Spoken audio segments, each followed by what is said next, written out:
So freebie is one of them. So we will learn what freebie is. How does it differ from welfare schemes? Please look up the topic public policy. And public policy, the civil servant is involved in the public policy cycle. So now there's a beautiful term which says that we must move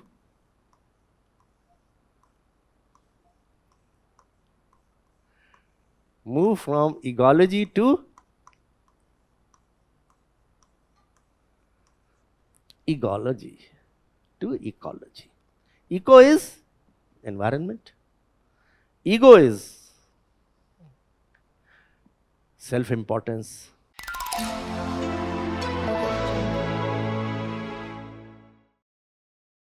So those of you who are already familiar with me, attended some of my lectures, but there are maybe some others also who might have joined recently. So just to introduce myself, my name is Krishna Mohan and I am an IAS officer, 1977 batch, way back 1977, and I belong to a place called Varanasi, Benares. Did my BSc honors in physics and mathematics and chemistry, and then I did my MSc physics, and then I appeared at the civil services, got through, and was allocated to Haryana cadre. So Haryana, as you know, is just adjoining Delhi. So that is the cadre, and I have served there for almost 37 years. So I have been taking regularly classes, not only on ethics, but there are about 100 topics on which I speak. But here I am here today to talk about a subject of general interest, which is in the form of a master class. So the topic of the today, there are two topics which we shall be taking. One is freebies and the other is the high-tech companies. Okay. So feel free to ask me at any point of time. You can stop me at any point of time. You can ask me any questions. Basically what happens is these master classes are meant to improve your general knowledge. And general knowledge are necessary for all the three papers, that is prelims, mains as well as interview. In fact, freebie is one of the very controversial topics, and in the interview personality test, which is the last stage for civil services, you are invariably asked questions which are sometimes controversial, and there they like to know your views, how you can analyze a particular aspect. So can you tell me some of the controversial topics right now which are going on? Struggling to stay consistent in your UPSC prep? Feeling lost in the vast syllabus and drowning in current affairs? You're not alone. But here's the truth. Cracking UPSC isn't about studying harder. It's about studying smarter. The UPSC journey can feel like a mountain. Vast syllabus, unpredictable current affairs and intense competition. But with the right strategy and expert guidance, you can conquer it step by step. At Vision IAS Delhi, we don't just teach. We mentor, guide and simplify your preparation. Structured syllabus coverage, prelims, mains, CSAT and essay, covered in a streamlined, easy-to-flow approach. Current affairs without the hassle. Our PT 365 and Mains 365 programs ensure you stay updated without confusion. One-on-one mentorship. Get personalized guidance to strengthen weak areas and enhance your strengths. Regular tests and feedback. Track progress, analyze mistakes and improve consistently with our expert evaluations. Your UPSC dream deserves clarity and direction. We're here to provide both. Upcoming batches start in Karol Bagh from March 4th at 2 p.m, 11 March at 5 p.m, 13 March at 11 a.m. and 18 March at 8 a.m. and in GTB Nagar from 25th March at 8 a.m. Register now on our website or call us on the given numbers. Let's turn confusion into confidence and make your UPSC dream a reality together. UPSC preparation is not just about reading books or watching online lectures. It requires personal guidance, real discussions, and structured practice. This is where offline mentoring makes all the difference. Unlike online learning, where doubts often remain unresolved, offline mentoring offers direct interaction, real-time feedback, and an environment of discipline and competition. One-to-one sessions help students get tailored advice, strategy strategic corrections, and focused improvement. Every aspirant has different strengths and weaknesses. Personal mentoring helps address them effectively. Ground discussions sharpen analytical thinking and help students develop a multi-dimensional perspective on issues crucial for prelims, mains, and interview. Elocution sessions help in personality development, clarity of thought, and confidence, essential for UPSC interviews. Test writing is the most crucial part of UPSC preparation. It helps in time management, structuring answers, and improving content quality. Offline mentoring is not just about teaching. It's about grooming future officers with the right guidance, discipline, and confidence. So if you are preparing for UPSC, make sure you have the right mentor by your side.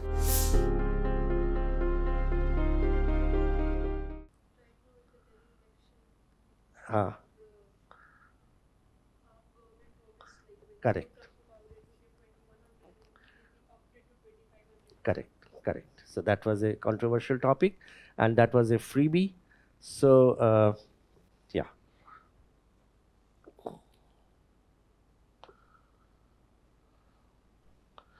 So let me just give you some of these topics which are there. So one is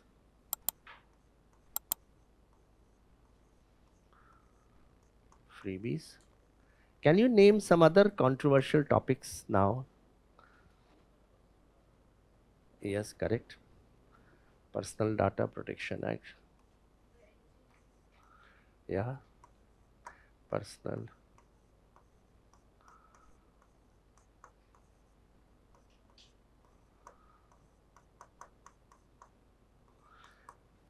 Yes. NGS.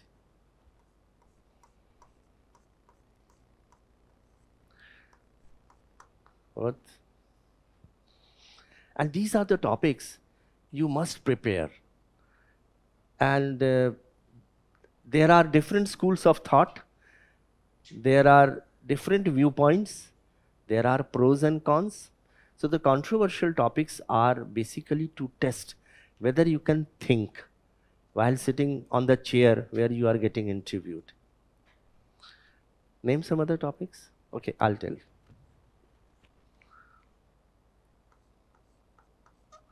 Article 370.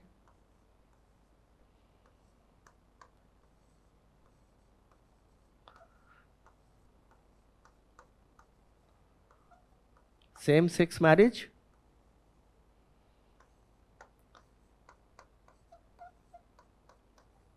Live-in relationship.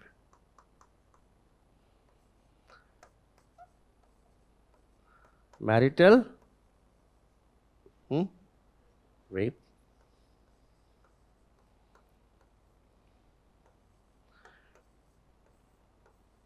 UCC, again a controversial topic. Citizenship. NRC.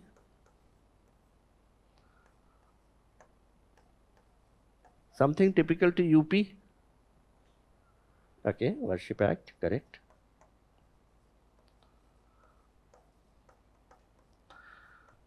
And something more in UP. Bull. Desert justice.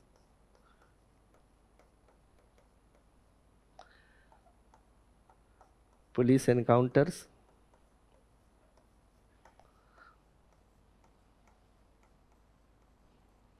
Yeah, correct. Delimitation.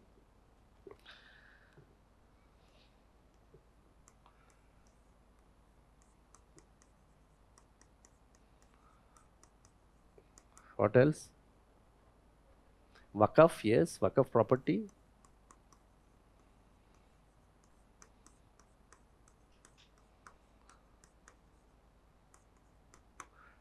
Else?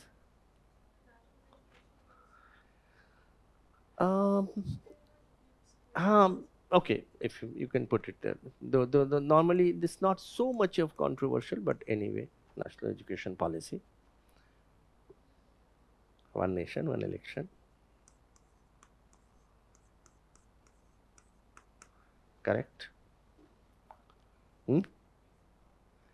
would you call it controversial?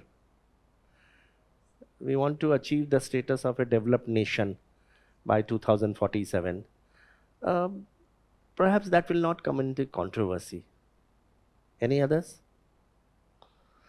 Okay. Sabrimala? Hijab? Love jihad?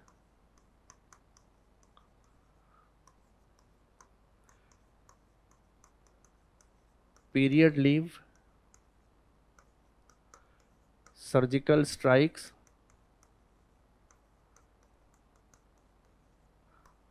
Reservation policy?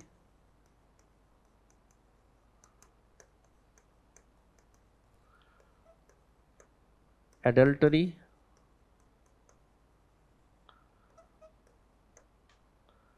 Prostitution? So we have named almost 24 topics. So such topics are invariably asked in the interview to test a candidate's reaction to some of the topics which are going round in the world and country. There can be many. Trump's entry, for example, reciprocal tariff, etc. That again is a controversial topic. So Trump's reciprocal traffic.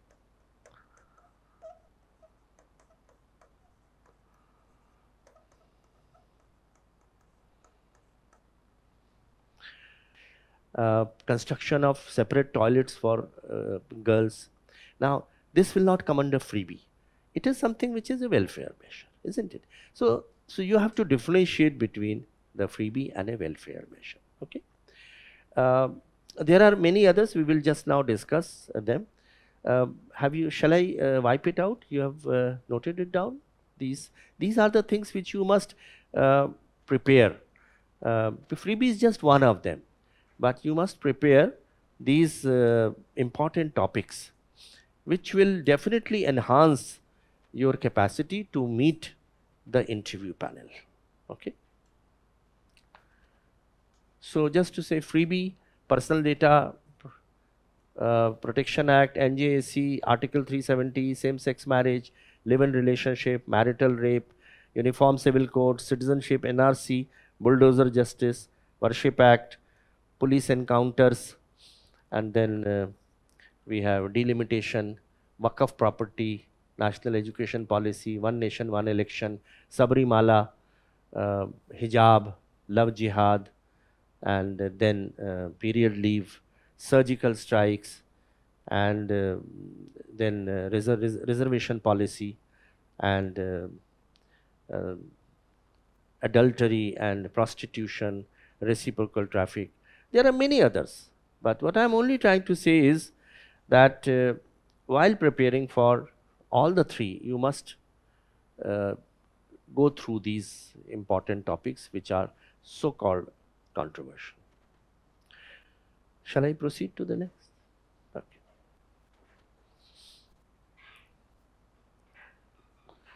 So definition of a freebie.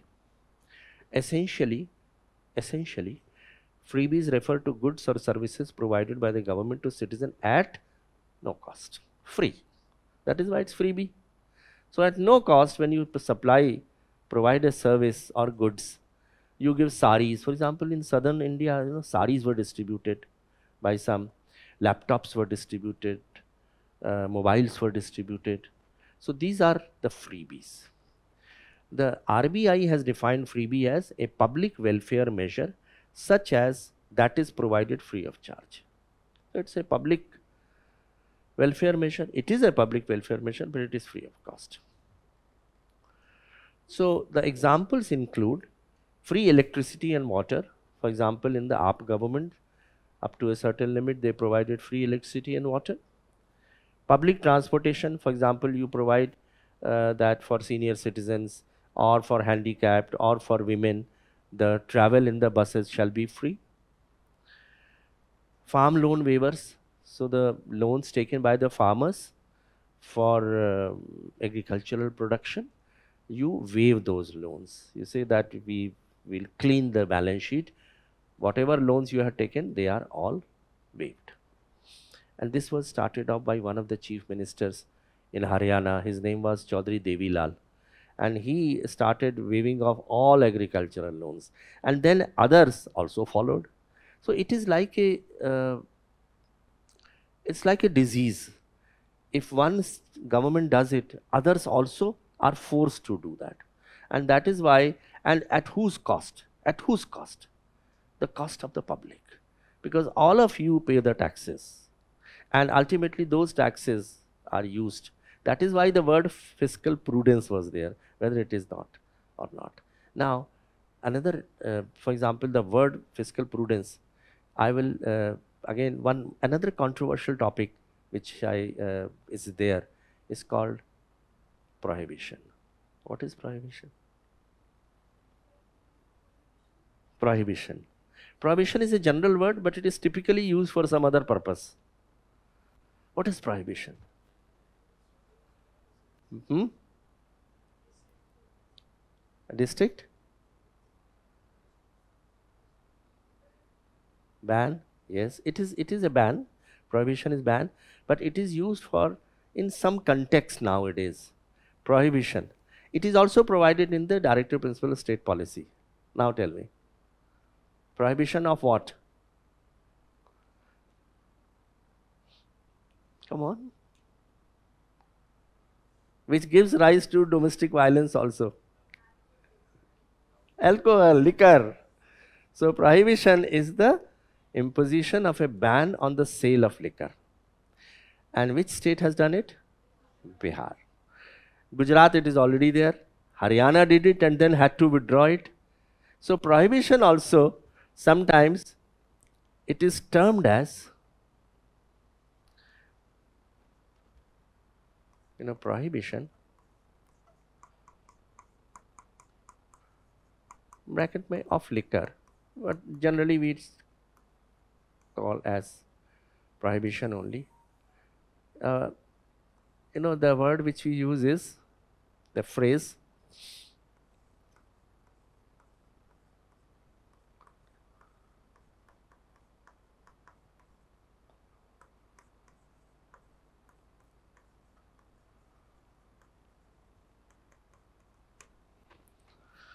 good politics, bad economics.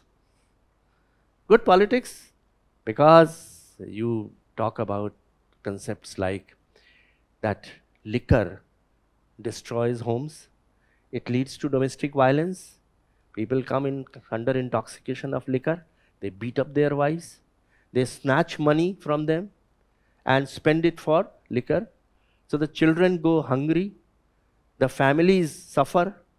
So that was the aim, that liquor actually destroys the home. But there are flip side also. There is a flip side. The flip side is, if supposing this is Bihar,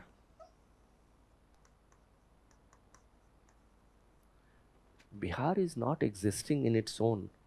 There are other states here also, isn't it? Can you really enforce prohibition in isolation? Can't. Because liquor will start flowing from here. So in effect, what will happen? The government will lose money also because there is ban on liquor. So there is no tax, which is called as excise duty. So the government does not get any money.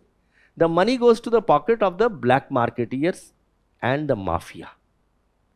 Because people are fond of liquor, they will take liquor. It's a very difficult thing to leave.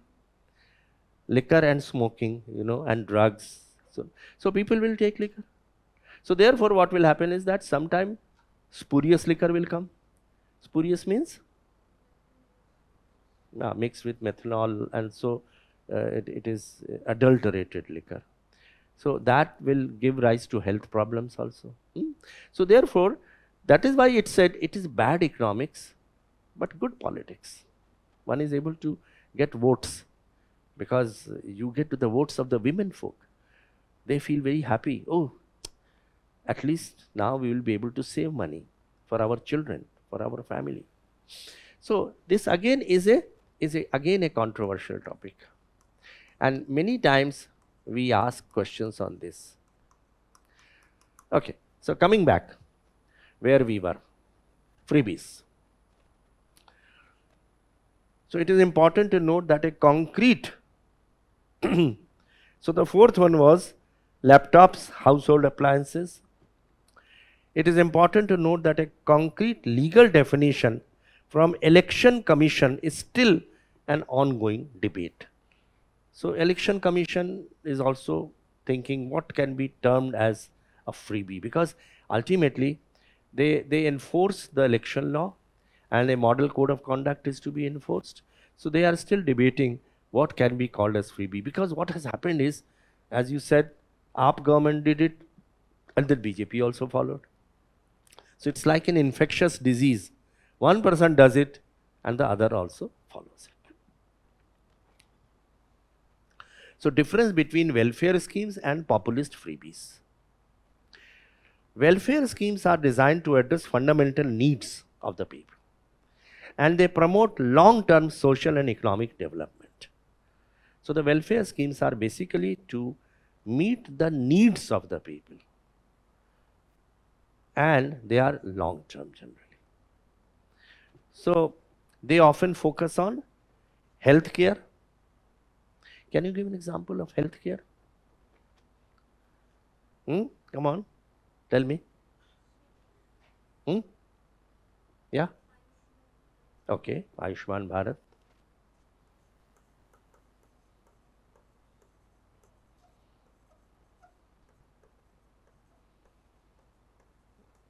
Any others? Some others would like to contribute, add on to this. Yes, correct, absolutely. So the hygiene, okay.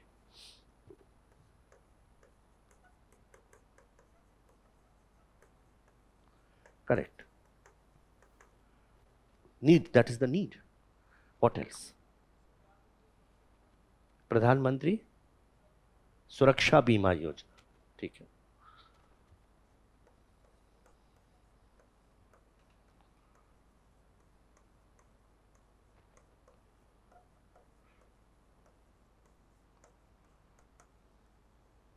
Correct.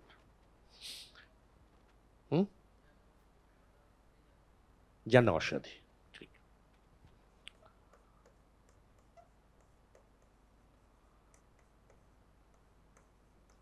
Anything to do with nutrition? Antyodaya Anna Yojana, and for other there is one more scheme. Poshan.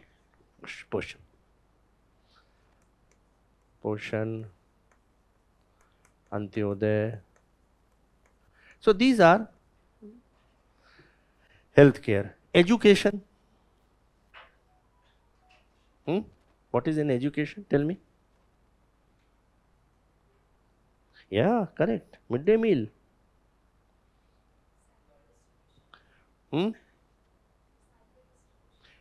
Cycle distribution. Okay. Midday meal.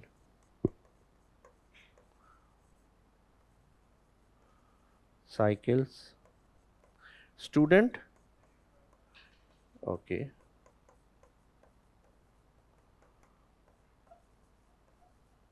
Yeah, correct.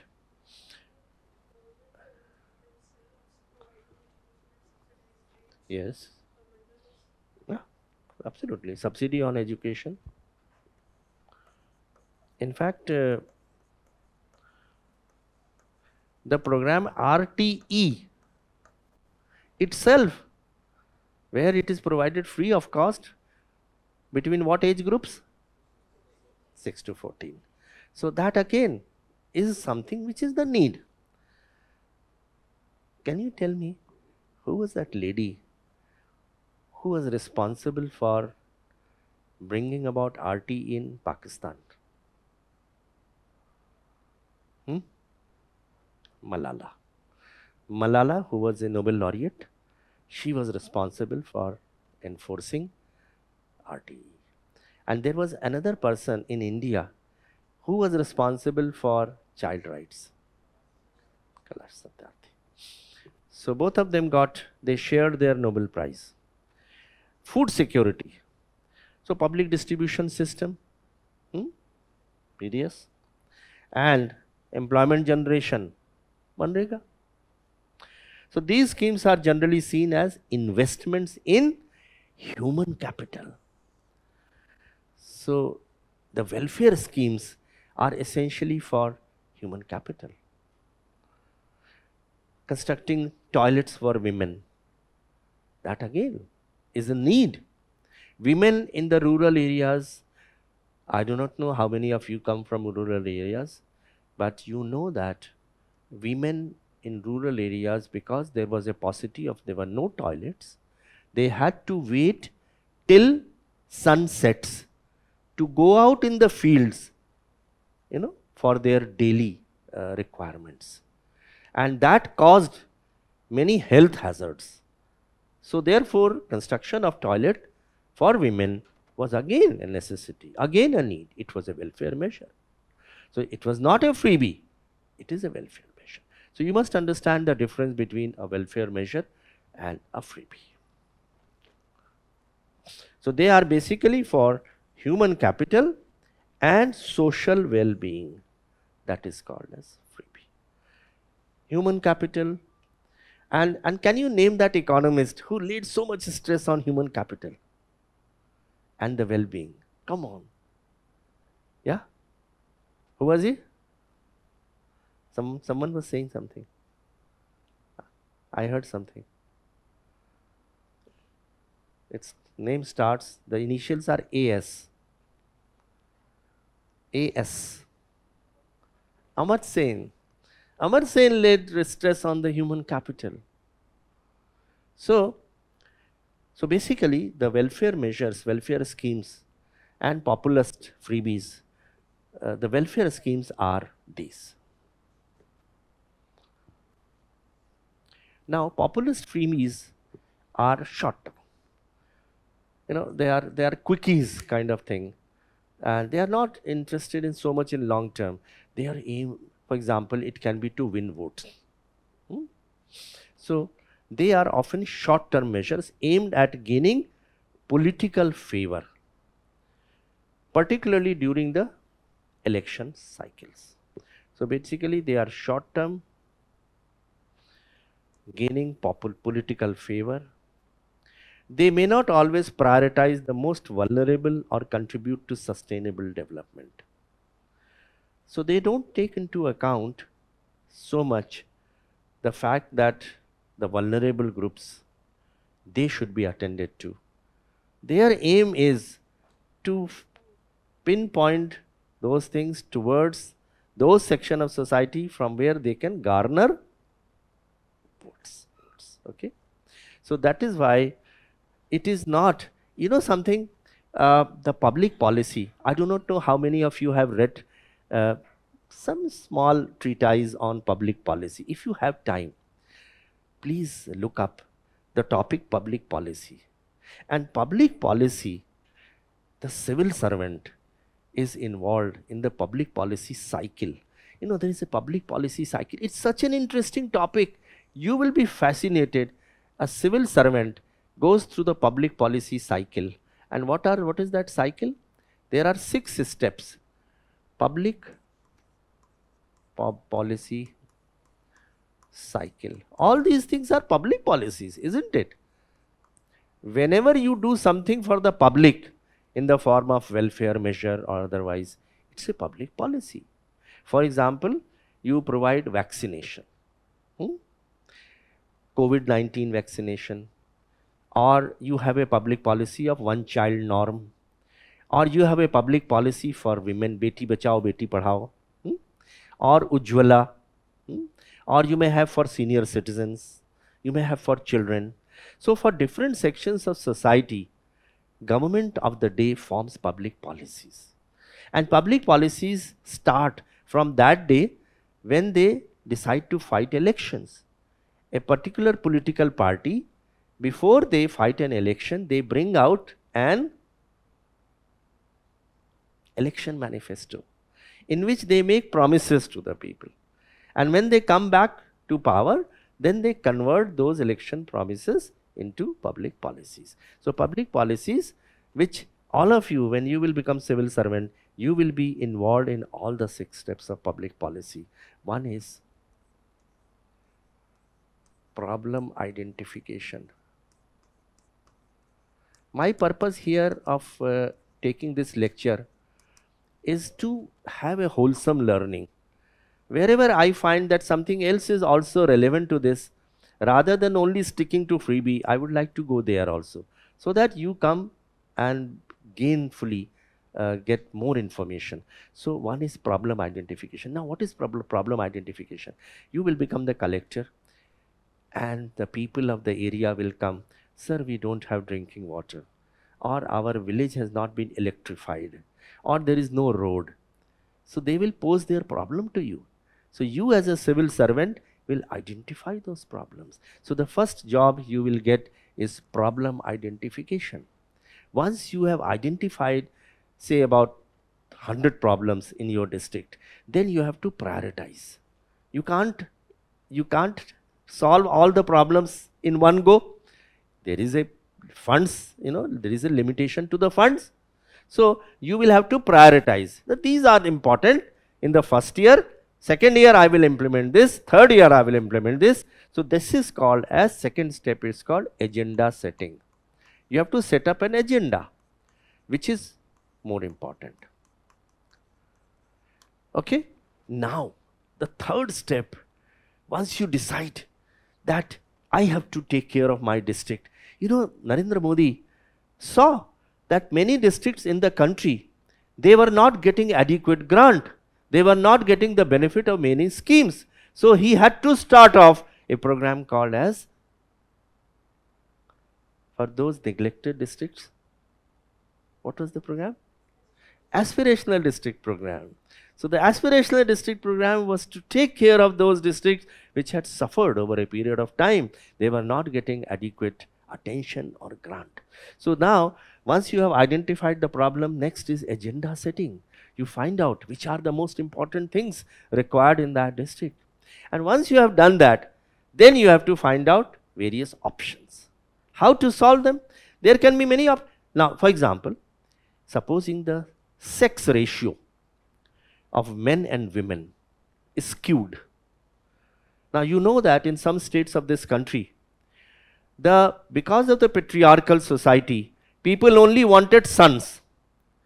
And why? Because sons, they feel that बुढ़ापे की लाठी, मेरा जो विरासत कौन लेके जाएगा, आगे मेरा वंश कौन चलाएगा. So they, son, they only had preference for son. So what happened? People started going in for an unethical activity. What was that? Yeah. So sex determination tests through ultrasound machines, and if it is a girl child, then they would terminate the pregnancy.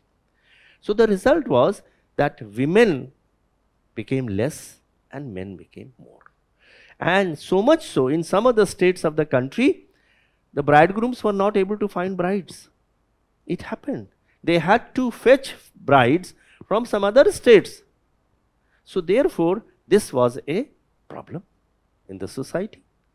And someone has to take notice. So you have to set an agenda and find out the options. So the options may be many. It can be a carrot and stick. So the stick was that you ban those sex determination tests. So you confiscate all those ultrasound machines, put the doctors who are guilty behind bars so that they don't do it. And what is the carrot? You give incentive for a girl child.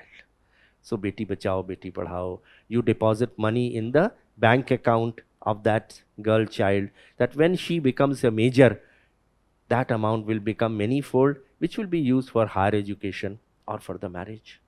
So this is how you will then frame a policy. So the third step is policy formulation.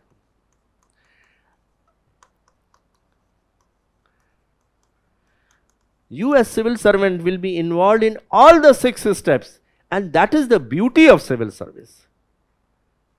No service in this country gives you an opportunity to be a part of the public policy cycle. Once you formulate the policy, so you will say, these are the steps we will take. We will ban sex determination test, we will bring out Beti Bachao, Beti Padhao, Swachh Bharat and so on. Then that policy is to be legalized and a consensus has to be built. Do you know what is a consensus building? Yeah, sort of agreement, because different people will have different views. Now, the good governance principle, I'm sure some of you must have studied good governance principle. There are 8 pillars of good governance. 8 pillars. You are aware? Read it. Remember one more thing, which I would very humbly submit to all of you, because I would like to see all of you becoming a civil servant. One thing which you should never do is procrastination. What is procrastination? Yeah, never postpone anything for tomorrow. If a new word comes to you, look at now. So this is what I encourage people, that now Google and artificial intelligence is available. If you come across a new concept, a new thing, look up now. Don't postpone it for future. So here, the good governance, there are 8 pillars. There are 2 important pillars, in fact 3. One is inclusivity, if you remember. The other is participatory and consensus building. Absolutely correct. Brilliant. So, you have to build a consensus, and that should be built up by taking everyone along and through a participatory method. So, how do you do that? You float the scheme in the newspaper and you say that, all right, we will, this is scheme, draft scheme is there, we want to introduce this draft scheme. So after 3 months, anyone during those 3 months can come forward with a suggestion. So people, after all, wisdom is not only in our mind, everyone has got a lot of wisdom. They will come forward with a lot of suggestions. And then after those 3 months, you form a consensus. This is how the consensus, and then come out with the policy. So the policy formulation must be done with consensus, and that is the step which is called as policy legitimization.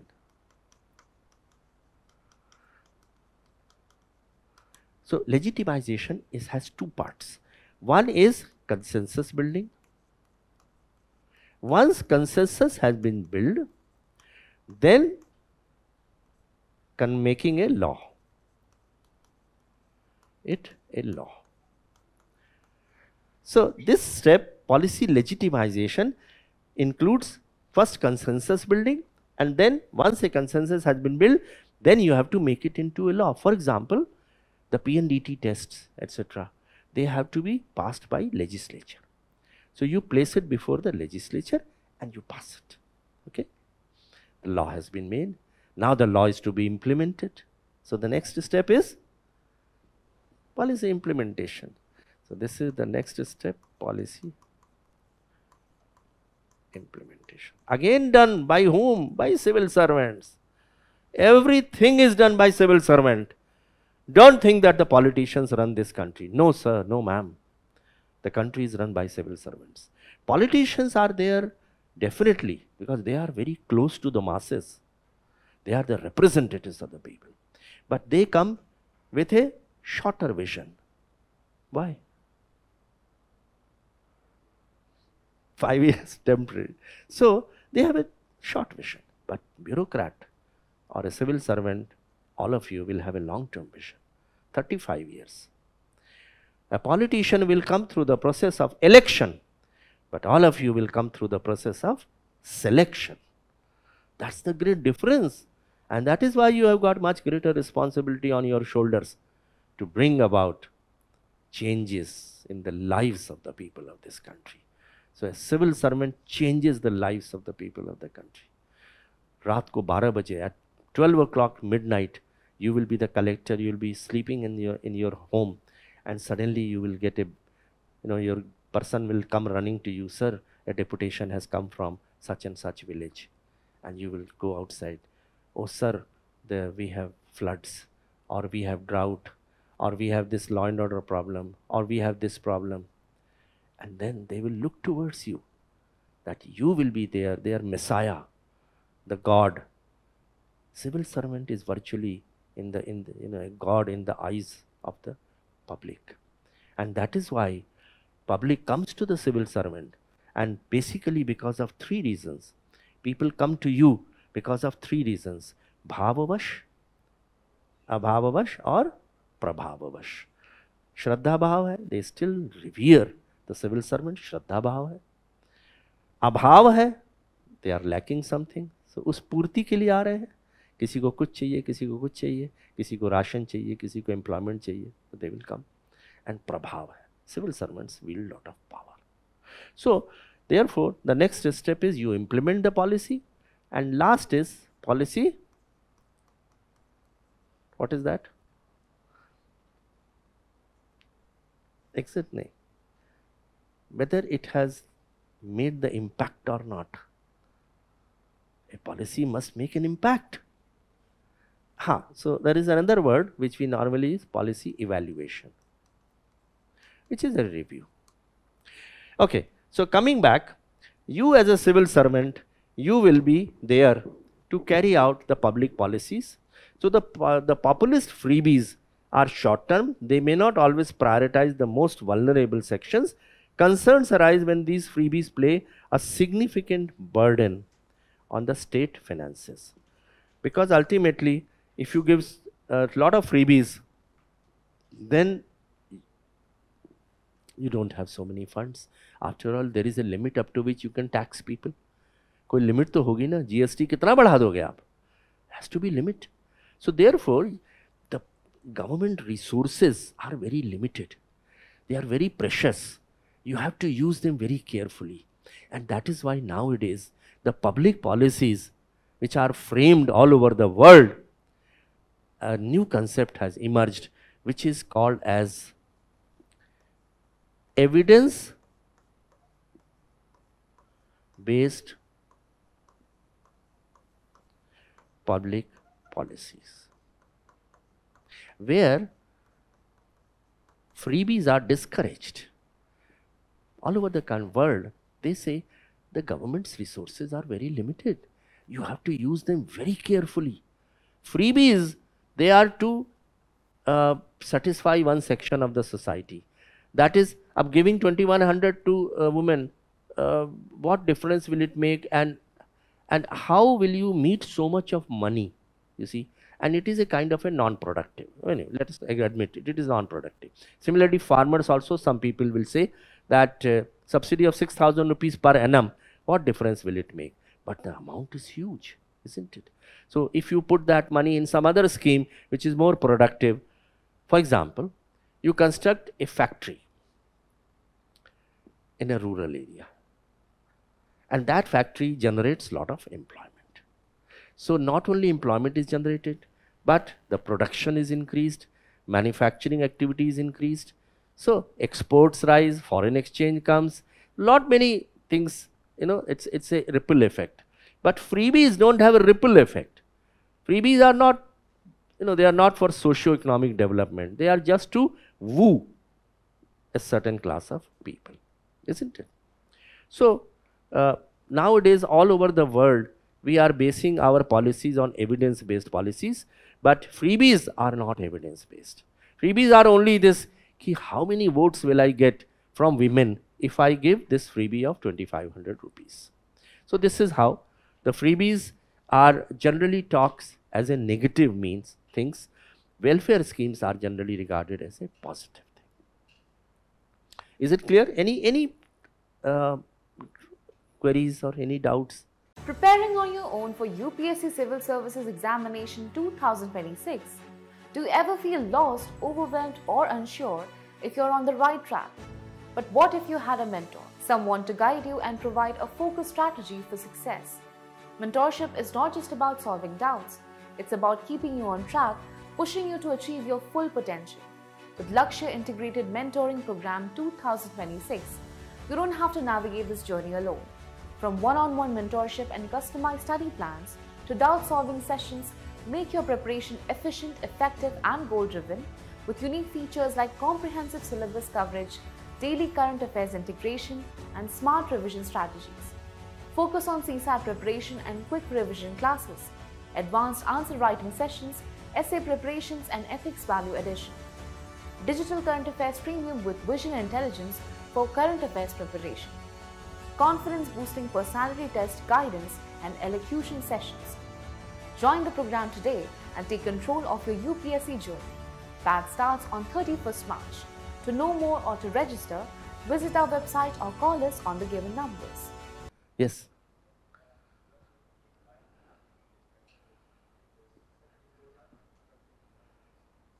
Huh.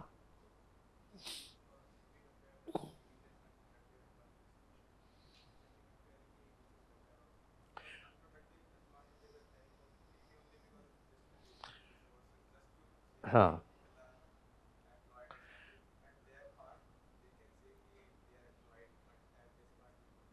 Yeah. Okay. So even Manrega, some people will say that it is only for their employment, but ultimately Manrega takes care of the social factor, economic factor of the rural people also. It may not be creating very big assets, but it is a welfare measure. I would not like to put it in a freebie so much. Now employment, putting up a factory. Naturally you will put up a factory where you generate employment as well as the product has got some marketing value. If it does not, then it's a freebie only. So you are right in that way. The product must be such, the factory, the industry must be such which is proving to be useful, which has a sustainability, long-term sustainability. Freebies don't have long-term sustainability. Welfare measures have a long-term sustainability. For example, vaccination of children. It has a long-term sustainability. If you provide it free, they will be born disease-free. They will be resistant to the diseases. It is a long-term thing, isn't it? So COVID-19, the vaccine was made free because many people could not afford that. And then it was so infectious a disease that it was spreading very fast. It had a long-term socio-economic factor. But your point is well taken. The employment which is to be generated must be out of a measure which is long-term sustainable. Otherwise, there is no purpose in that. Correct.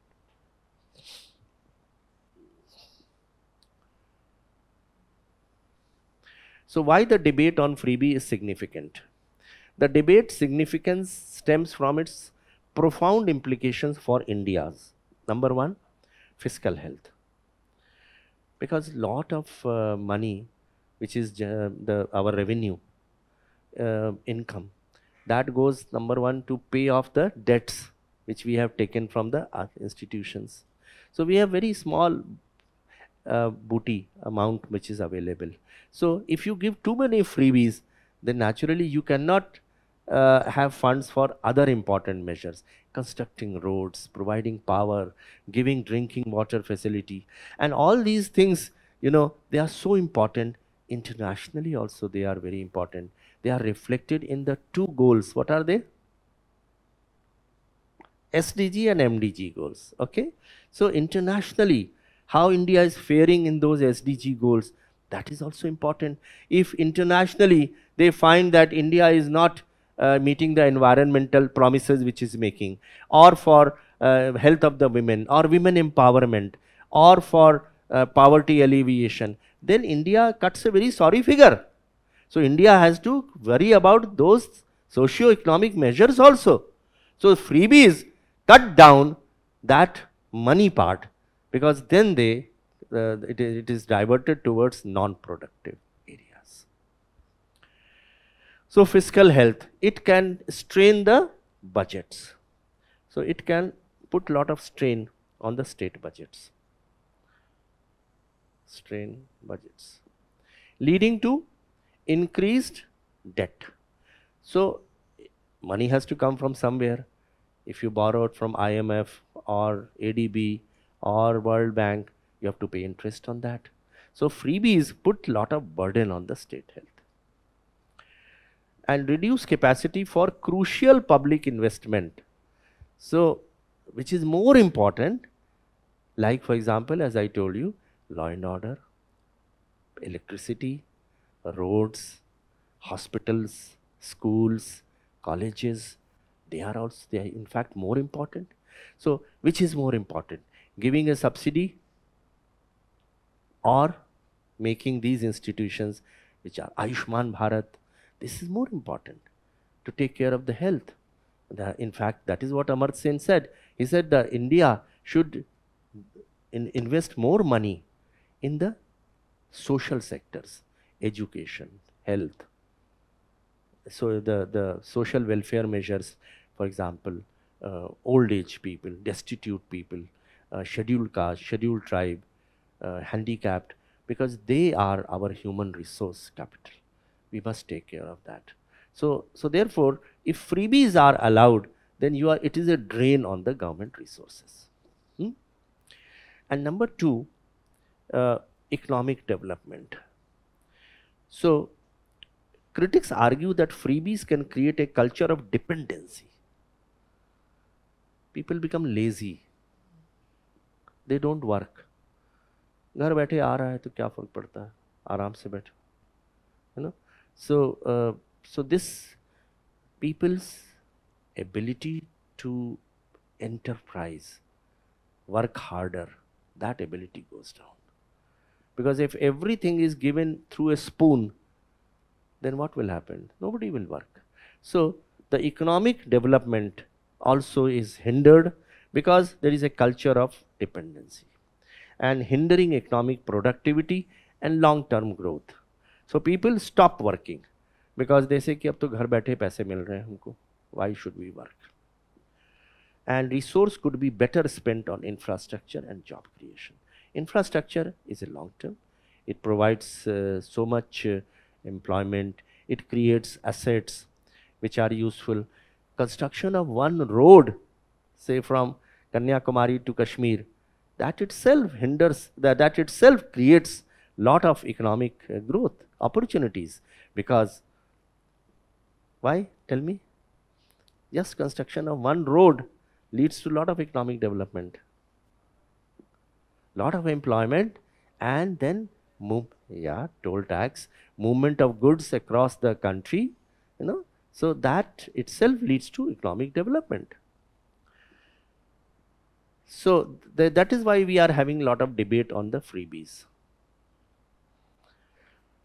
Democratic integrity. There are concerns that freebies can unruly influence voters, compromising the fairness of elections. Obvious, nothing else to be said. You are in a position to attract a group of people.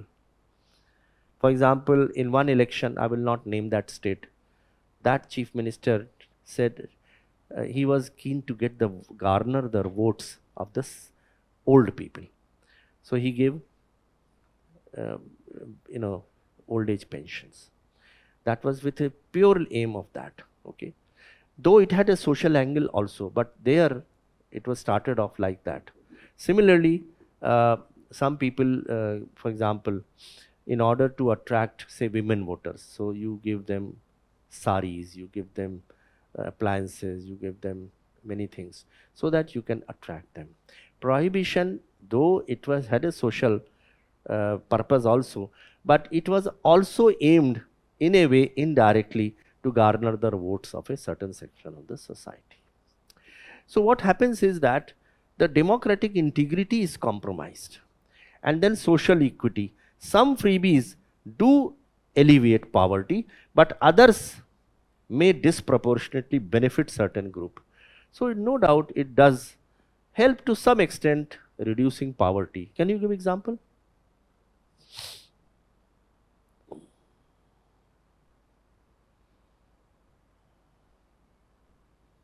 Remember one thing that,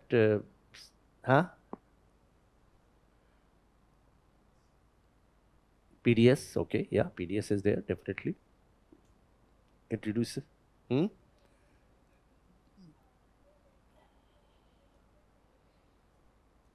Maybe, yes, correct. So sometimes it may give an impression that you are bringing people out of poverty. But what happens is that there are other side effects which happen. You may not be able to sustain it, and it is a freebie.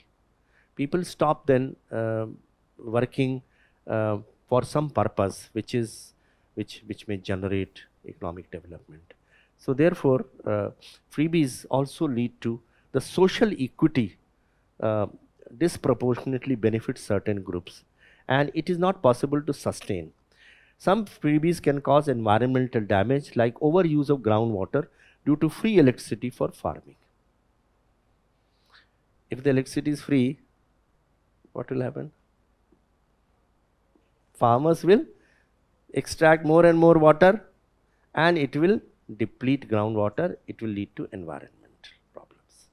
So that again is there, sustainable development. Then resource allocation. Governments have limited funds, and therefore they need to be used in the most effective manner because funds are very precious. So in essence, the debate centers on finding a balance between providing essential welfare support and maintaining fiscal responsibility to ensure sustainable and equitable development. So government needs to balance the two. Okay. The early roots, the history. The practice of offering welfare measures, some of them can be categorized as freebie, early days, like Tamil Nadu. Starting in the mid 20th century, Tamil Nadu, for example, initiatives like free midday meal for school children began with leaders like K. Kamaraj, aimed to address poverty and improve education. So it has roots to the history. So it started off like that in Tamil Nadu.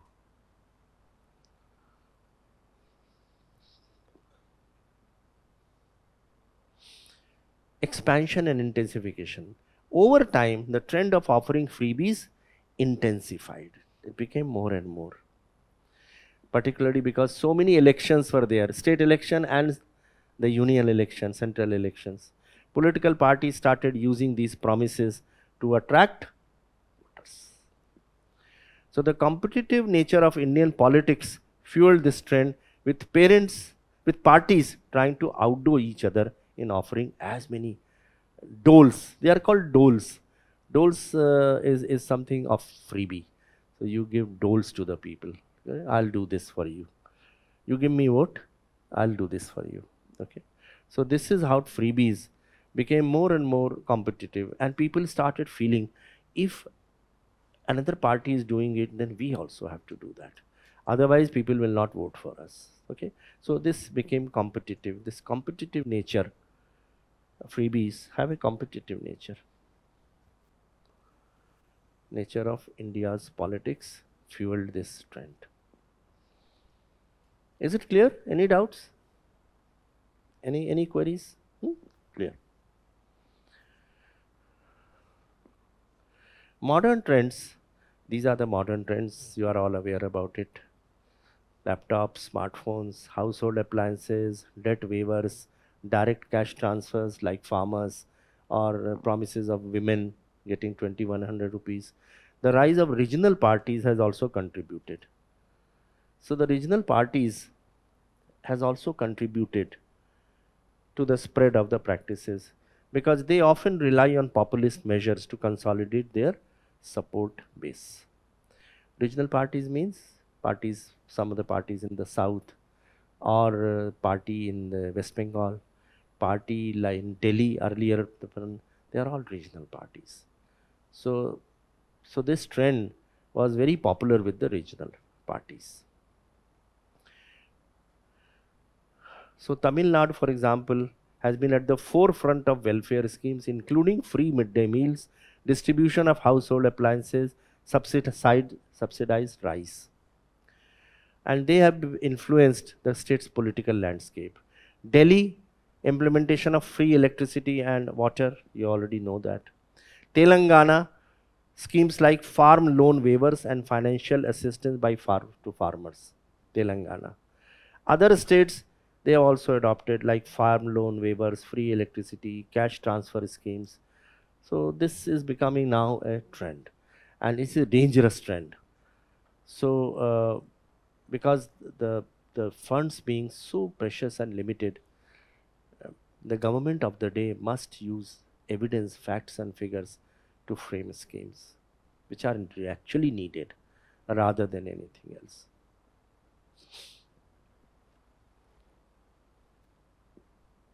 Yes.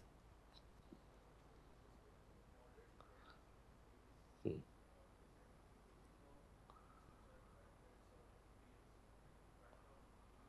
Yes, it is. It is freebie. Waiving of bad debts and loans is also a freebie. That is why a lot of criticism has come.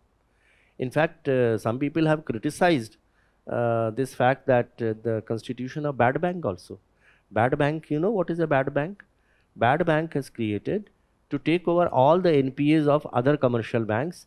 So all the loans which had been advanced, they were transferred to the bad bank, saying that, and thereby cleaning the the balance sheet of those banks.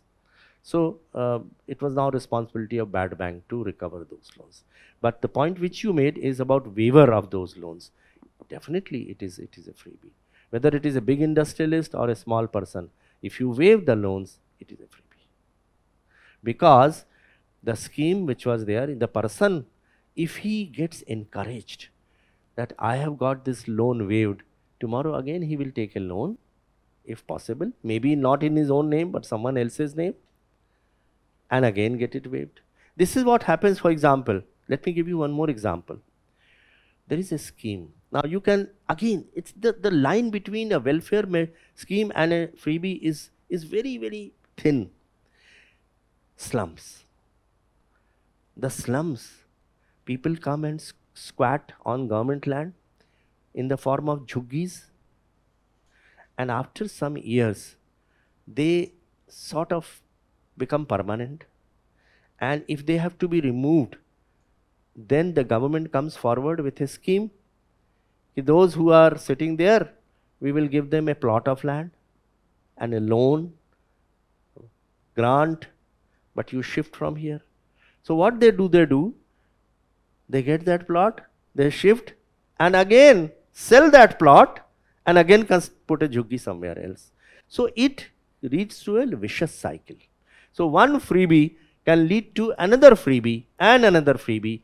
It kills the enterprise, honesty and integrity and hard work in a person. So we must be very careful in distinguishing between what is the need and what is the greed. So need and the greed, these are the two things which can perhaps differentiate between the two. Yeah. Yes.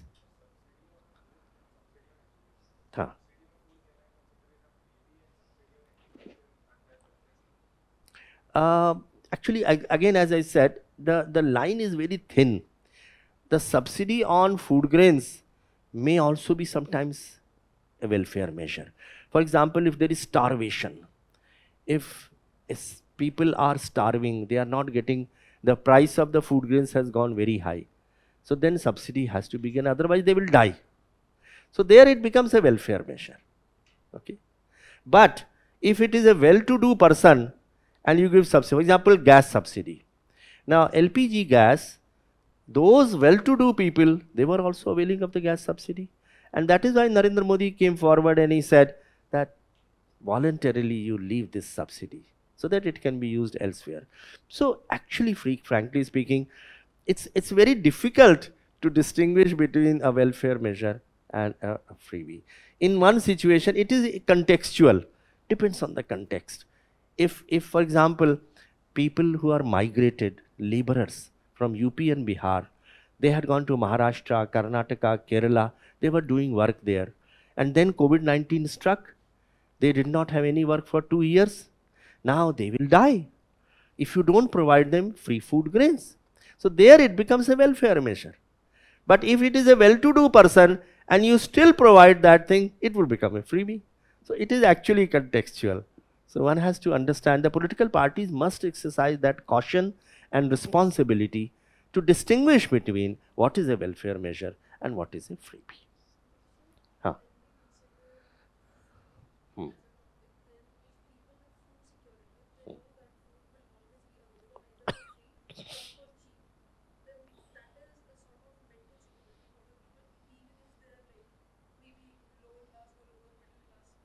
Hmm.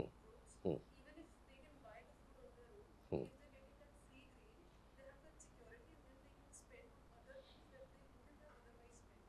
Yeah. That also. That point is also there. You are right. That point is also there. That if you get subsidized food grains, you can perhaps divert your resources to some other important areas. So that is why it is actually contextual. You know why it is contextual? What is ethical and what is unethical? It is again contextual. For example, your friend who is innocent and he comes running to you and he tells you that a murderer is chasing him and please hide me inside your house.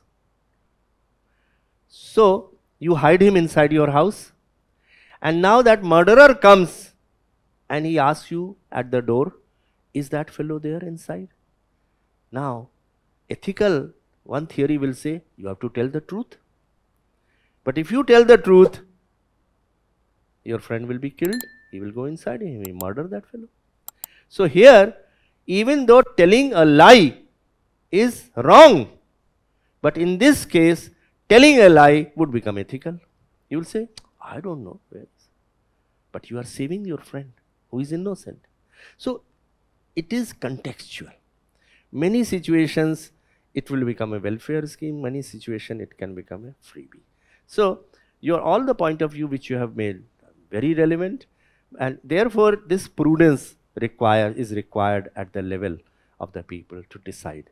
So, for example, stealing is wrong.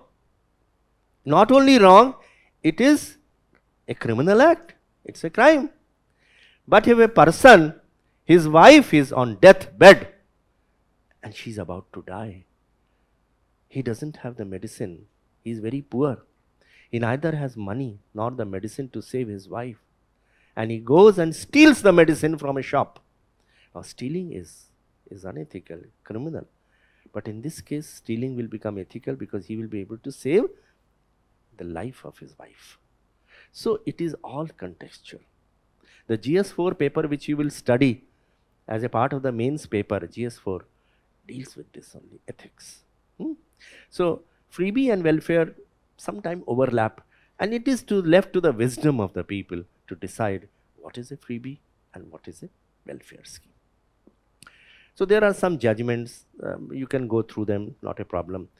In any case, this PPT I will be giving to you. So the Supreme Court has made that promises of freebies and election manifesto do not constitute a corrupt practice under the Representation of People Act, but the court also said that the need for responsible spending.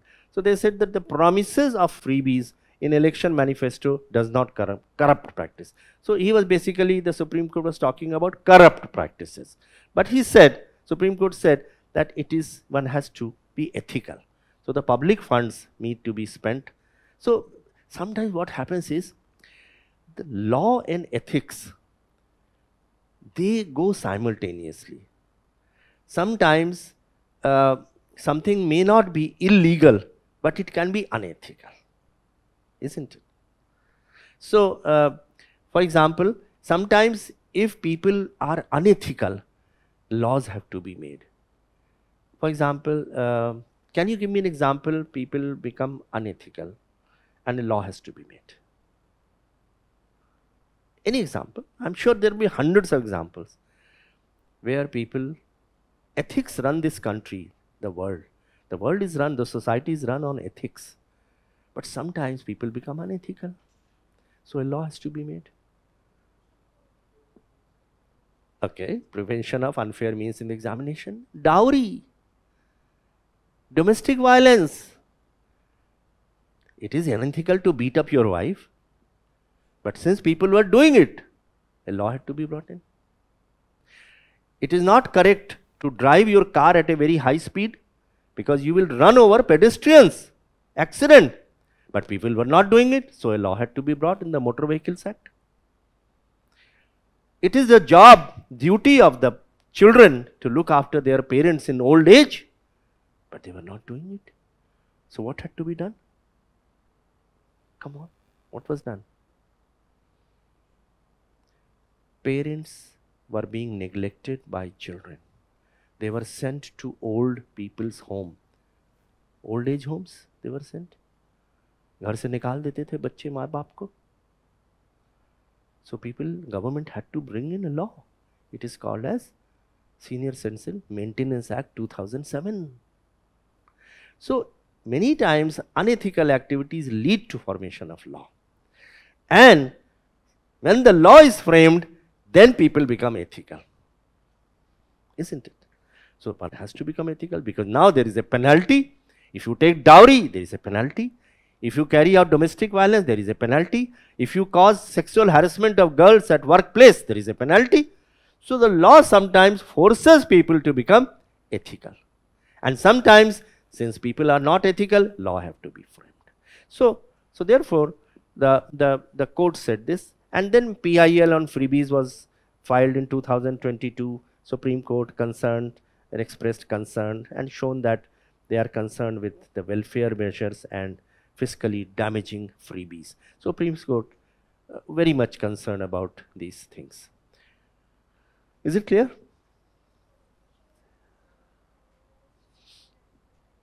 Yeah, yes, why not? The Competition Act is also a law. The unethical practices of many of the business people, they had to, for example, some of them were entering into a monopoly. The big fish eating the small fish.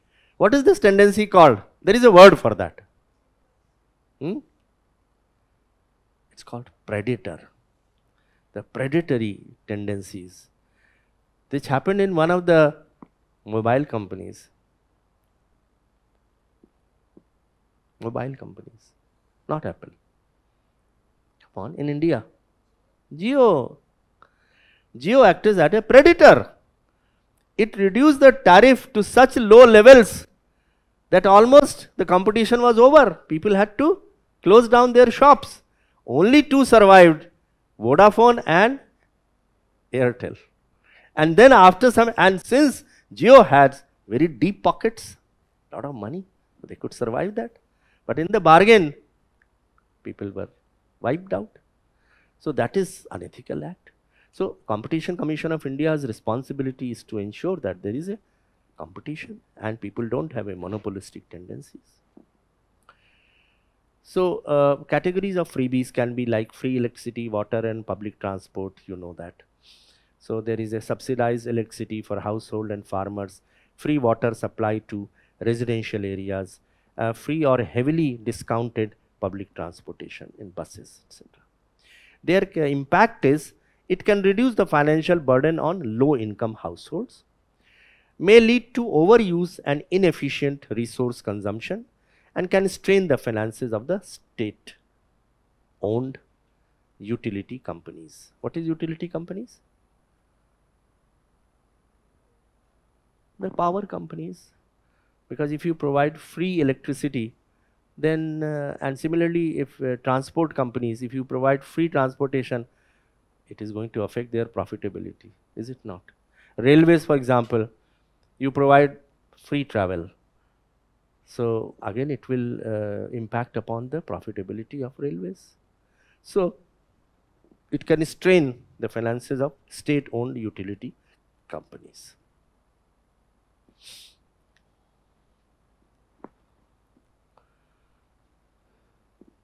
Clear? Then there are direct cash transfers and loan waivers. So direct monetary assistance, farmers, women, unemployed youth. For example, if you give unemployment allowance, it's a kind of a freebie. The person is not working, but some people will say, no, it is socially important, social welfare measure also. But what happens is that it has a long-term impact. Then people start saying that I get much more when I am not working rather than when I am working. So people then tend to remain unemployed. So people don't contribute to the GDP of the country. Okay. One important factor which happens in all our families, which does not contribute to the GDP. What is that? Which is in the household? The women. The women's contribution in the household. That is not in any of the estimates. The kind of work which the women do in the family. I don't know whether you have gone through a beautiful video which describes the importance of women, the mother, in fact the mothers. It was produced by Sharman Joshi. Sharman Joshi, who is Sharman Joshi? Three Idiots. Yeah, Three Idiots. So it's a beautiful video. If you look up Sharman Joshi mother, and there he talks about the importance of mother. That who is that person who works without any salary, any wages? He said, where will you find this? He said, yes, there are people who work without payment of any salary. He said, नहीं छुट्टी तो मिलती होगी, नहीं छुट्टी के दिन तो उनका काम और बढ़ जाता है. So this is, then this is how it develops, and then people become so sentimental, so senti. So the employees said, oh, I never thought about it. Let me ring up my wife, my mother. Let me ring up my mother and say, thank you very much, mother. So this is, so what I'm trying to say is that there are certain things, which the women, unemployment, youth, etc. So the cash transfers to them, and then the impact is it provides immediate financial relief, isn't it? You give 2,100 rupees to women, 6,000 rupees to farmers, immediate relief is there, but it is not sustainable. Can be prone to misuse and leakage also. Loan waiver can affect the credit culture and banking sector. Why? Why?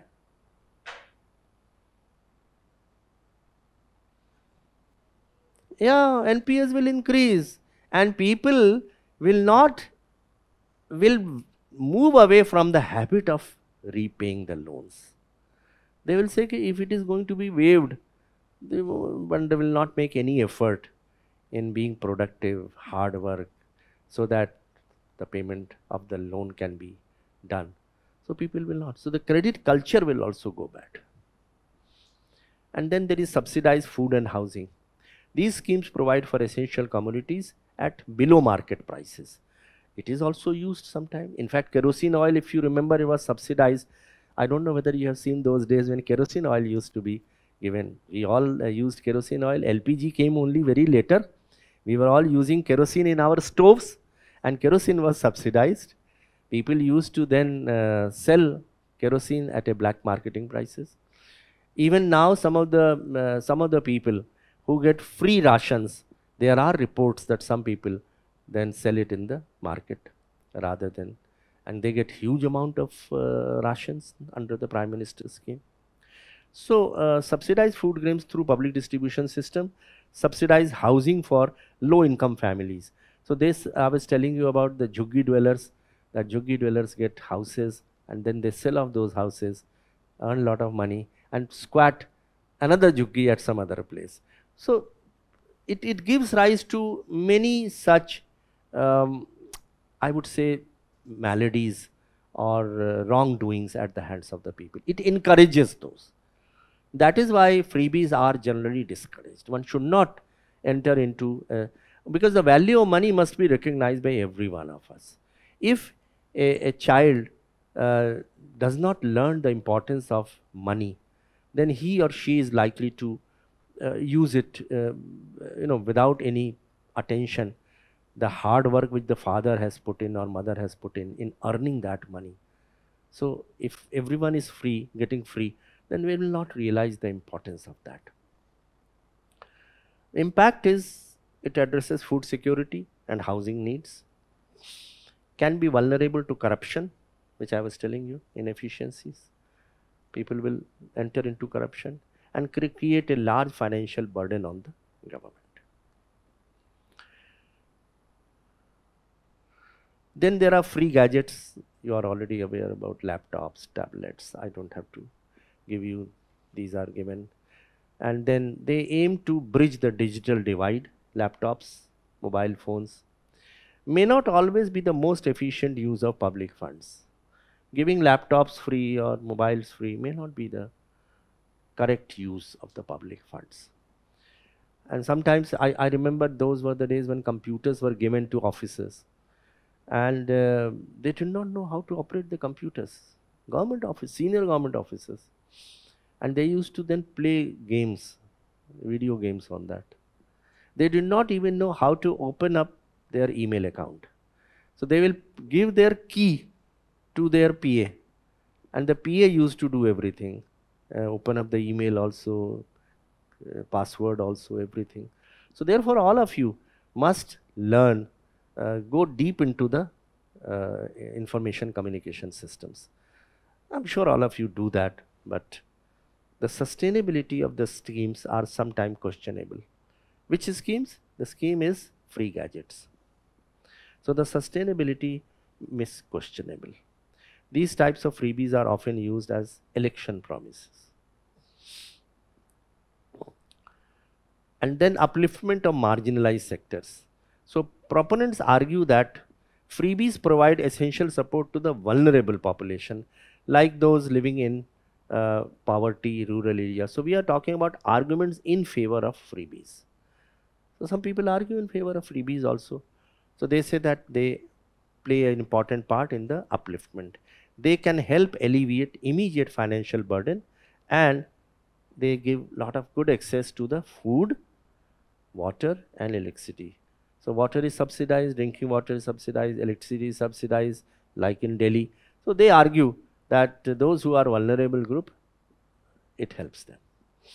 And this can improve living standards and create a more equitable society. Like you said, that if one is getting subsidized goods or services, then the saving which he or she does can be utilized for some other useful, constructive, productive purposes. So that is the argument advanced by those proponents of freebies. But as I said, that there is a very thin line between the two, and it all depends on the beneficiary and the context. You agree to that? It depends. Sometimes a freebie may actually be a welfare measure, and sometimes a welfare measure can turn out to be a freebie. Boost to consumption and demand in the economy. So freebies, particularly direct cash transfers, can increase disposable income.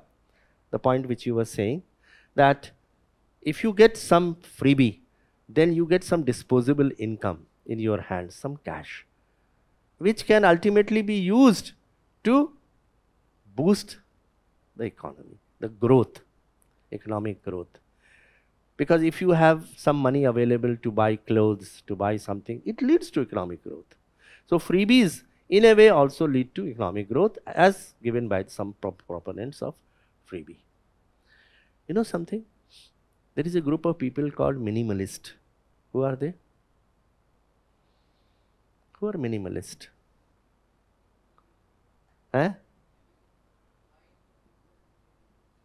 Very simple living. Very simple living. So if you can, and you know what happens today now, it's a time of materialism. Everyone, if I can do with 2 pants and 2 shirts, then I will purchase a dozen shirts and a dozen pants to fill up my wardrobe, because I like to show off. It is the ego which is working, isn't it? So minimalist people are those who do not have that ego, and they believe that simple living is the best thing, because they believe that the environmental sustainability is more important than showing off to the people. Nowadays you have many people purchase a dress, very costly dress, and they wear it and put it on the Facebook, just so that everyone knows that I have been able to afford that dress.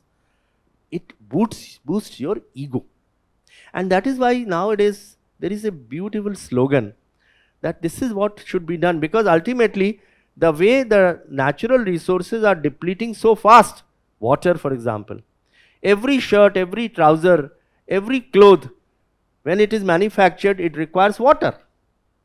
So Water is a scarce commodity. It is said that the Third World War will be fought on water. So now there is a beautiful term which says that we must move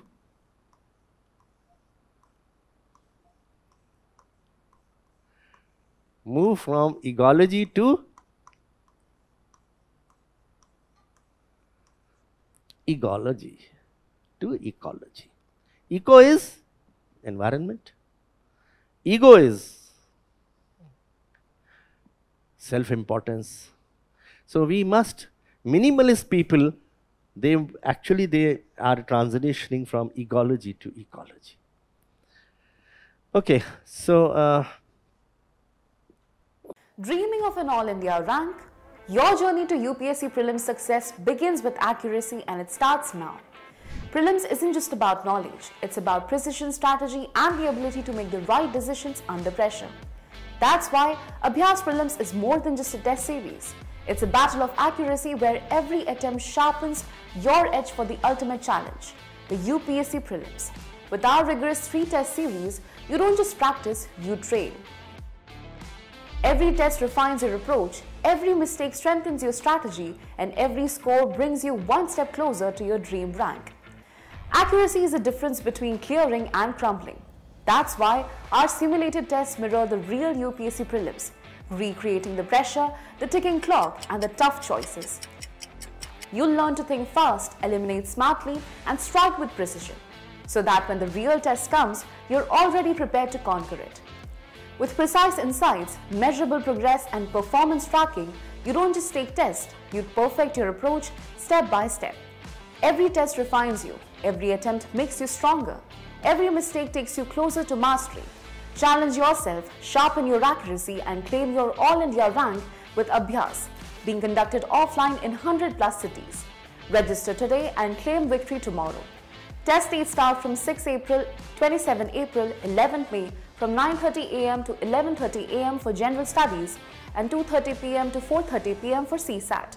Register at our website or call us on the given numbers. So the argument is that it will lead to a greater, stimulate the economic activity, and particularly in economic slowdown, freebies, they act as a counter cyclical measure, boosting demand.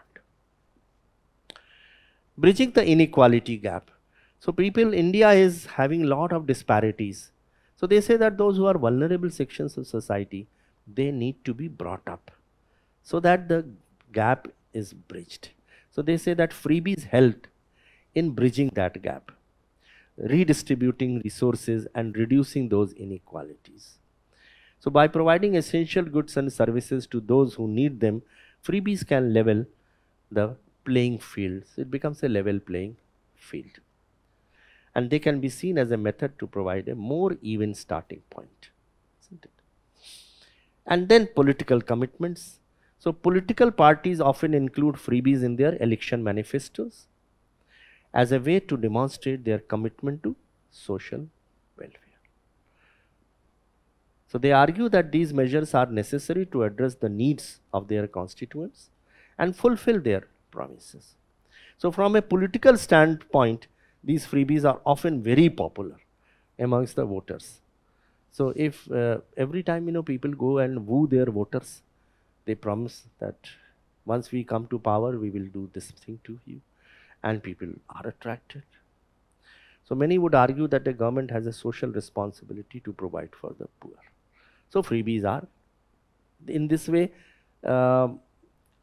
you validate the freebies by saying that this is the responsibility. But it is a fiscal burden. So the concerns and criticism of freebies, it is a fiscal burden on government finances. It is a strain, and it increases debt levels. So it increases the debt levels, reduces funds available for other essential things, and fiscal deficits that can destabilize the economy. So many economies have literally gone down. Sri Lanka is one of them, isn't it? So this is the concern people have on it's a fiscal burden, impact on investment and economic stability. So excessive government spending on freebies can deter private investment. So private investment does not come because private investment says ki everything is being done by the government. So private investment does not come. Investor may be wary of states with high debt levels. What's the meaning of that? Yeah. So the investor will not come there. They'll say ki this state is totally irresponsible. It is not having fiscal prudence. Why come and establish your factories here or your industries here? Let's go to a more vibrant economy, state. So people, because ultimately discipline is important. Financial discipline, prudence is also very much important. So the economic growth and job creation goes down. Also, if a government becomes financially unstable, they can cause instability to the markets. And it encourages a dependency culture. People become dependent on everything on the government because they say that government is feeding them. So why have to worry about anything? So critics argue that freebies can create a culture of dependency. This can discourage work ethics. And it is argued that this can disincentivize people from seeking employment. Why should they? They will sit in their homes and they'll get money from the government in every way. So let me sum it up and then we will go for the second part of the session. Let me just sum it up. I've got a separate PPT to sum it up for you.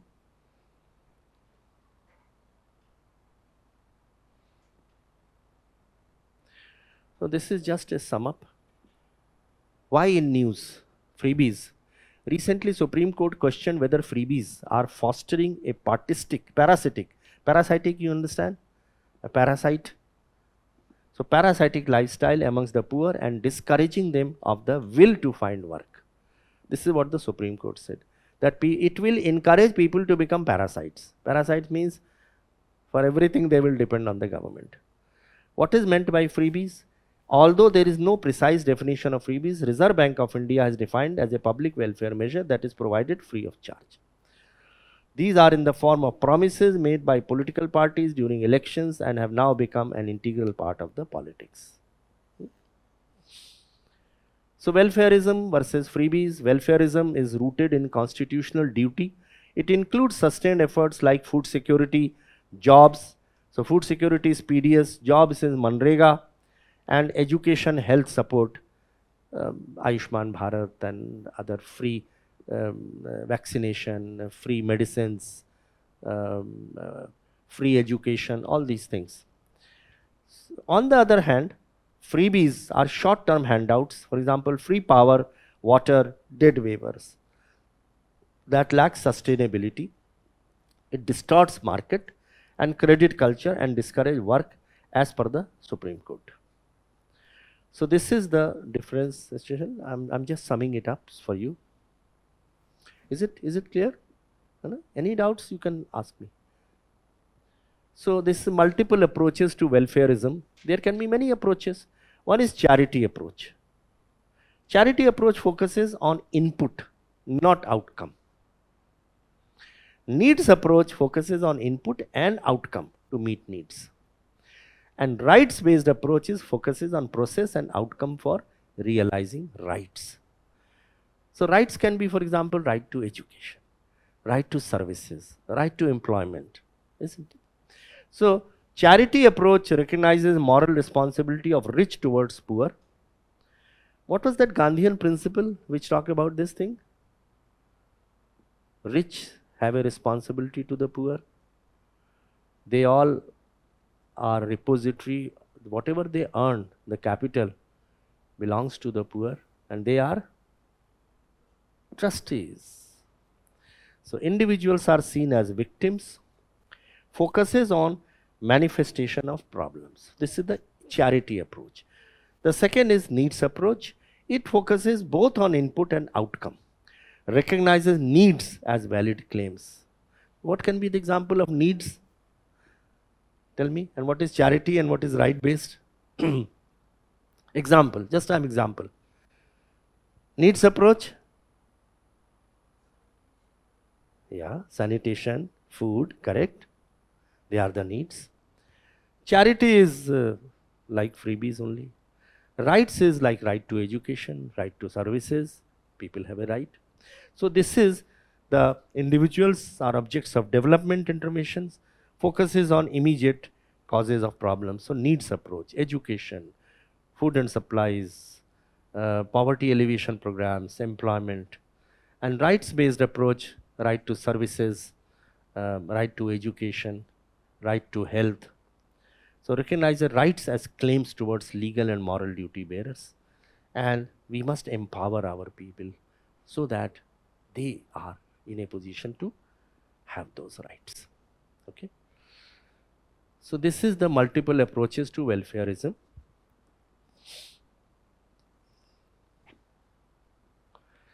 What are the constitutional and legal perspectives? The DPSP, various articles 38, 39, 41 emphasize role of state to secure a social order for the promotion of welfare of the people, ensure men and women have adequate means of livelihood. DPSP, they are not enforceable, but nevertheless the constitution provides for that. Maybe in times to come the DPSP may become fundamental rights also if the government decides, but right now it is something which is not enforceable but desirable. For example, prohibition figures in the DPSP, and some other states have done prohibition like Bihar. It is desirable that we should get rid of intoxicating drinks, etc. So directive principle state policies want promotion of welfare, ensure men and women have adequate means of livelihood, employment, prevent concentration of wealth, and right to work, right to education, right to public assistance in certain cases. So this is the constitutional and legal perspective. Supreme Court judgment we already know. So one is Subramaniam Balaji case. They said that state distribution largesse in the form of color TV sets, laptops, etc. to eligible deserving persons directly related to the directive principle state policy, and they did not interfere at all. But legally it may be fine, but ethically it was found that Election Commission of India also found that ethically it is not done. Ashwini Kumar Upadhyay's case is pending, where the Supreme Court is hearing challenges against the practice of offering freebies. So Election Commission of India is seized of the matter. So Election Commission of India has said about transparency in electoral promises, urging political parties to disclose funding mechanism. So the impact of freebies, there is a positive, there is a negative. So positive you can call as welfarism in a way, because welfare measures, if there is a positive impact of freebie, some people call it that it is actually welfare. That is why it is interchangeable word. People use both these words interchangeably. So positive is fulfillment of basic needs, provisioning of food, nutrition, healthcare, housing, education can alleviate. So that's called as a welfare measure. Addresses social and gender disparities, midday meal, free bicycle has led to better enrollment. No. Promotes inclusivity and social mobility. Removal of financial barriers through various services can lead to better and inclusive culture. What is inclusivity? Provides opportunities to all, taking everyone along, all sections of society. What does Narendra Modi say about that? Sabka saath, sabka vikas, sabka vishwas, sabka prayas. That is inclusivity. What is inclusivity in a family? Who are the stakeholders which must be taken along?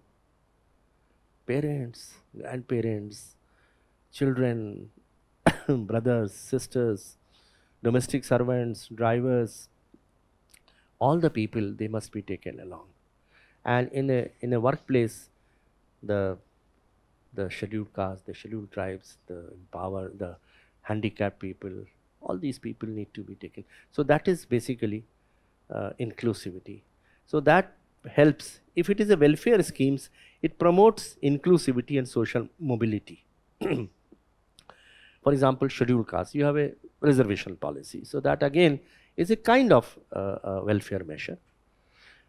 Political participation. Freebies can attract disengaged voters, increase electoral participation, and foster a more representative democracy. Just like if you have a midday meal scheme, then parents are encouraged to send their children to the schools. Similarly, if there is a kind of a freebie, then people feel engaged in the electoral process. They come and vote. Otherwise, they feel disinterested. Kya fayda? Nota is increasing, now day by day. People don't feel interested. So freebies actually attract those like a magnet, and mitigate failure of market addresses or distributive justice. And the negative things is financial burden. As you know, it puts a burden on the budget, dependency culture, undermines sustainable growth. For example, free water, electricity, kab tak aap karenge? It will not be sustainable. The companies will totally collapse if you start giving free water and free electricity.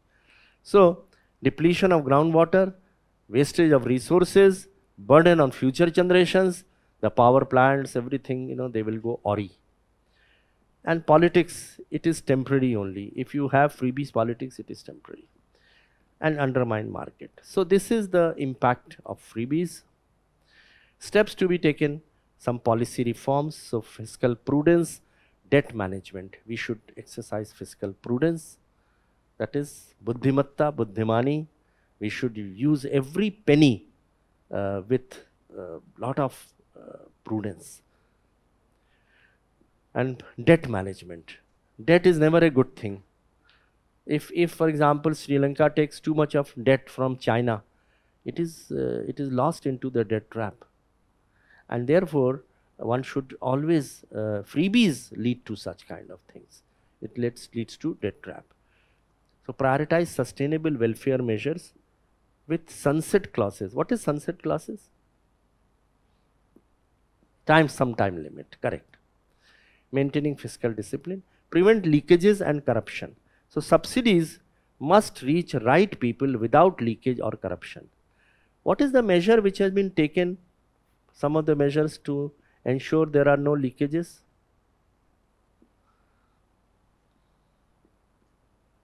Come on.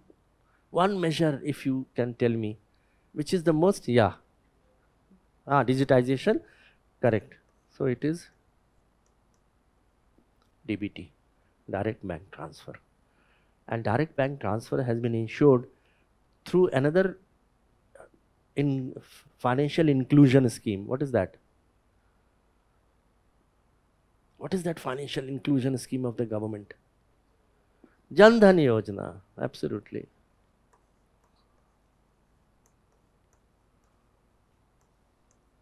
And what is JAM Trinity? Jan Dhan Aadhaar Mobile. So JAM. So basically it is Digital India, which has plugged the leakages in the revenue, in the passing of the subsidy, directly going to the accounts of the people.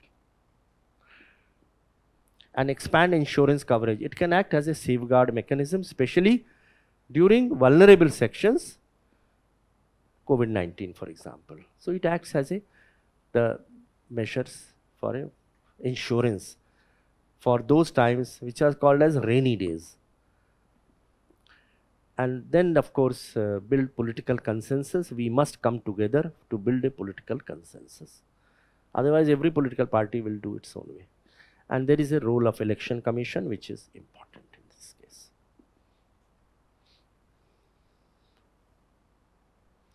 Skill development and self-reliance. It helps to empower individuals and reduce dependency on freedom. Why? Yeah, they will be then on their own. They will learn the skills so that they can earn a regular living rather than depending only on the freebies.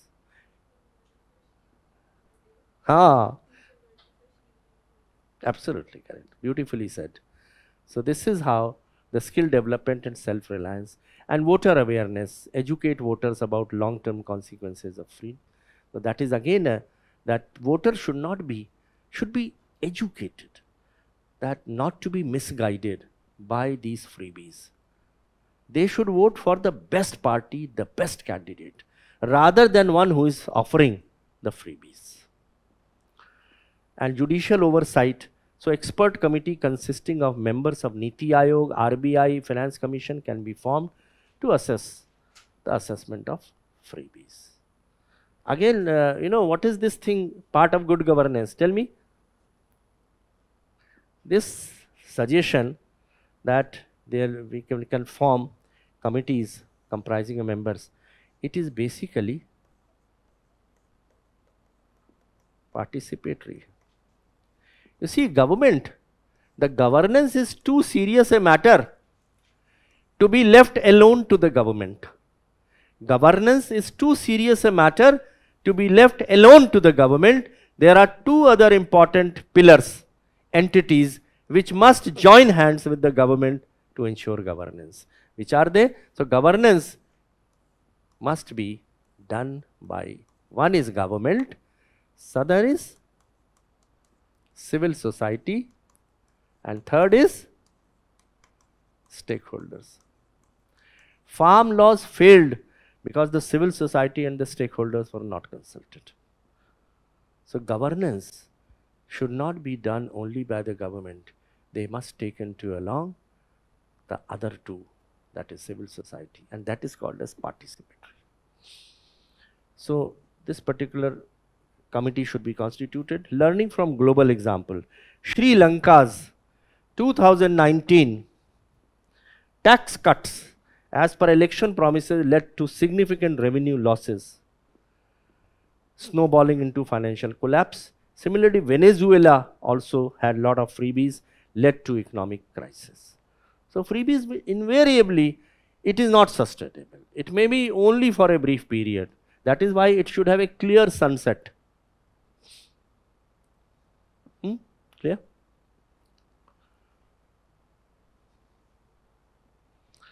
So in alignment with the Amartya Sen's, I was telling about Amartya Sen, capability approach, governments must reprioritize long-term empowerment. So we must aim at long-term empowerment rather than short-term freebies. We must empower them so that they are standing on their own legs. They are having the sufficient skills, capability to be independent on their legs. So rather enhancing human capabilities and freedoms over short-term freebies. So instead of short-term freebies, it should be long-term empowerment. That will help in avoiding the race to the bottom and prevent fiscal disaster as warned by N.K. Singh, Chairman of 15th Finance Commission. So freebies are definitely will lead to downfall. Financial prudence, self-sufficiency, skill of development, that is the hallmark of this. So that was this. Now let me come to